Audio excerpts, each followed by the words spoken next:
New Delhi. Right, more now on our top story, those coordinated attacks in Afghanistan. And they come almost 2 months after the Afghan leadership agreed to a vital security pact with the US. It was signed after months of delay and after Ashraf Ghani took over as president. Afghanistan's lower house of parliament approved the deal on Sunday. It'll allow a continued presence of up to 10,000 US soldiers in Afghanistan beyond the end of this year. And that's when most international forces will leave. The accord allows US bases at 9 separate locations across Afghanistan. It also ensures a combat role for foreign forces as well as training for the Afghan security forces. Kamran Bokhari is an advisor on South Asia for Stratfor. That's an organization specializing in intelligence analysis. He joins us from Toronto in Canada. Welcome to the program. So do you think these attacks by the Taliban are a reaction to the security agreement? No, I don't think that they're necessarily a reaction to the security agreement.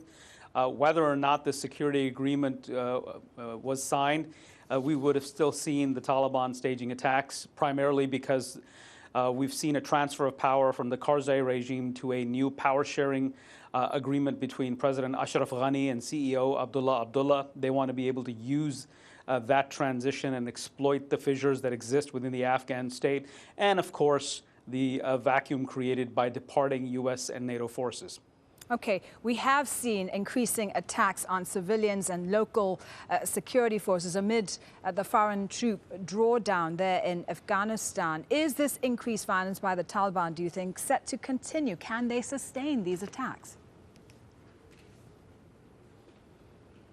I think that they can sustain the attacks. They will go up and down depending on how well the Afghan security forces are able to crack down on the network or the machine that's producing these attacks. Then, of course, we're going into the winter season. We're almost in it. And so we may see a decline in the usual fighting. But I think that the suicide bombings and the urban terrorism that the Afghan Taliban are engaged in, we're probably going to be seeing a continuation of that for the foreseeable future. What is the current state of Afghan forces? They haven't been able to stop these Taliban attacks so far, have they? Well, I don't think we should look at it that way. I think that what needs to be seen is whether, because attacks will continue regardless because of the weakness of the state and the weakness of the security forces. But the question is, will the Taliban be able to overwhelm these security forces? Will the security forces lose ground and create ungoverned spaces or leave behind ungoverned spaces which the Taliban will be able to exploit? And I think that's the crucial indicator that we need to watch and see. Will this new security agreement do anything to help prevent that from happening? I think that it will, and I think that is the reason why the government of Afghanistan went ahead and signed off on it. Keep in mind that even President Karzai was not opposed to the agreement in principle.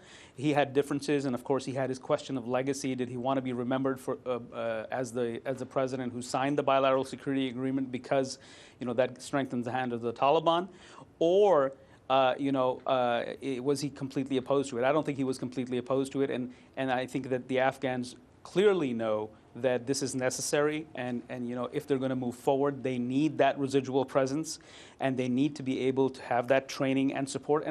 And frankly speaking, it's not just a bilateral security agreement. With it comes millions of dollars of financial aid as well. Yeah, before you go, just tell us a little bit more how these residual forces from the U.S., from NATO, will be assisting Afghan security forces. I think in two main ways. One is trainings, logistical support, but the other is that most of the action that these residual forces from outside will see will be in the form of special operations, special operations attacks, intelligence-driven. We'll see a lot of UAV strikes. We'll see a lot of CIA assets and intelligence assets from other countries operating in the country. So I think it's supporting the Afghan security forces, plus doing the role that the Afghan security forces may not necessarily be equipped to do so at this point in time. Okay, Kamran Bokhari, thanks for speaking to us. Kamran Bokhari is an advisor on South Asia for Stratfor, an organization specializing in intelligence analysis. Still ahead here.